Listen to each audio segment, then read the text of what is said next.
அன்பார்ந்த பக்த கோடி பெருமக்களே, ஆலய கதம்பம் நிகழ்ச்சியில் நாம் மிகவும் தொன்மையான சக்தி பீடங்களை பார்த்தோம். இப்பொழுது சாலச்சிறந்தவையாக கருதப்படும் சக்தி பீடங்களாக மூன்றாவது சக்தி பீடத்தை கண்டு கொண்டிருக்கின்றோம். இந்த சக்தி பீடம் தேவிப்பட்டினம்.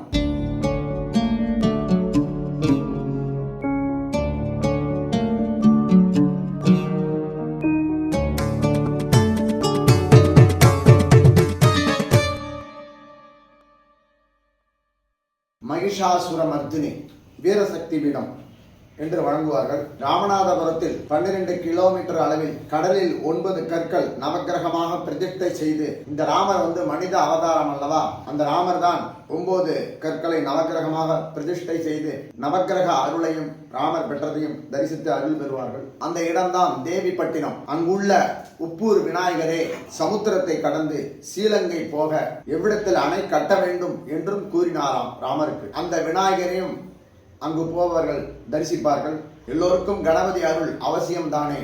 மேலும் ராமநாதபுரத்தில் தை விசாகம் 1756 சுபகிருது வருஷம் சமாதி கொண்ட தாயுமான சுவாமிகள் சமாதியையும் தரிசித்து குருவருளும் திருவருளும் பெறலாம். இப்படி சிறப்புகள் உடையது.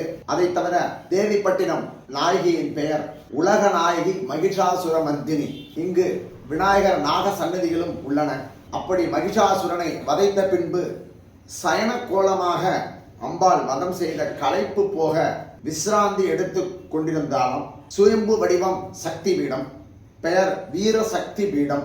இப்படி அந்த அம்பாள் பெயர் திரிகுணா என்றும் மாற்றி கூறுவர். அம்பாளுக்கு 18 கரங்கள், ஒவ்வொரு கரத்திலும் ஆயுதம் ஏந்த எந்த இறைவன் அந்த அம்பாளுக்கு ஆயுதம் கொடுத்தார் என்பதை பற்றி சிந்திப்போம். சிவன் திரிசூலத்தையும், திருமால் சக்கரத்தையும், பிரம்மா கமண்டலத்தையும், வாயு வில், யமன் தண்டத்தையும், திருதி பாசத்தையும், ஐராவதம் மணியையும், இந்திரன் வஜ்ராயுதத்தையும், குபேரன் பானபத்திரத்தையும், சூரியன் ஒளியையும், ஆதிசேஷன் நாகாபரணத்தையும், கடல் தாமரையையும், காலன் கத்தியையும் கொடுத்ததாக கூறுவார்கள். ஹிமவானே சிம்ம வாகனம் அளித்தானாம்.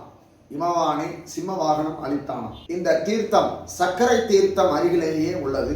நவக்கிரகம் விநாயகரை வணங்கிய ராமலட்சுமண ஆஞ்சநேயர் முதலியவர்கள் இந்த அம்பாளையும் வணங்கிய பின்பே இலங்கை சென்றனர். இந்த வீரசக்தி அம்பாளை நாம் வணங்கிட கலைவாணியின் அருள் பெறலாம், தனலட்சுமி அருள் பெறலாம், நோய் நொடி இன்றி உடல் ஆரோக்கியம், திடமான உறுதியான சக்தி, உடலும் சார்ந்த மனமும், சகல சௌபாக்கியங்களும் பெறலாம். இப்படி பல விஷயங்கள் அடங்கியுள்ளது. அனாதைக்கும் ஏழைக்கும், தாகத்தால் தவிப்பவனுக்கும், பயத்தால் நடுங்குபவனுக்கும், கஷ்டப்பட்டவனுமான ஜீவனுக்கும் நீ ஒருவன் தான் கதி, நீயே இதனிலிருந்து கடையேற்றுபவள், உலகையே காக்கும் துர்க்கையே உனக்கு நமஸ்காரம், காப்பாற்று என்று துதித்தால் இந்த மகிஷாசுரமர்தினி மிகவும் பெருமையடைந்து உங்களுக்கு வேண்டிய வரத்தை தருவார். ஓம் ஓம் ஓம்.